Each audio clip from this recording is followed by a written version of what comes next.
So today we are going to talk about the hip flexor.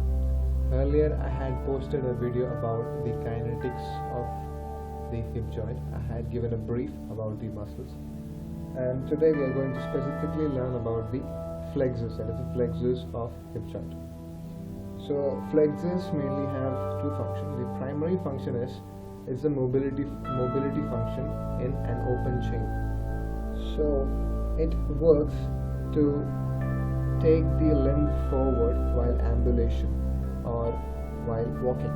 So while walking, one extremity has to be taken forward, right? So taking this limb forward while ambulation is the function of the hip flexors. So the other secondary function is to resist the extensor forces. That is, extensor forces has to be resisted, and that is done by the hip flexors. So primary hip flexors are iliacus, psoas major, rectus femoris, tensor fasciae lata, and sartorius. So these muscles are the primary hip flexors. There are about 9 muscles whose action lines pass to the anterior to the hip joint. So they all have function in flexing the hip, but these 4-5 muscles have the primary action on hip joint to flex the hip joint. So first we'll learn about the iliacus and psoas major. So iliacus and psoas major are the major hip flexors, and they have critical function while flexing the hip above 90 degree. So in sitting position, when you sit, your hip is flexed at 90 degree. So lifting your leg above 90 degree or flexing your hip joint above 90 degree is the function of iliacus and psoas major. So they both are also called as iliopsoas. So this function is not done by the other muscles. In other words, flexion of hip above 90 degree can't be done by the other secondary muscles. The rectus femoris, if you see, it passes the hip joint as well as the knee joint, as it is inserting at the tibial tuberosity. So it has active insufficiency if the knee is extended.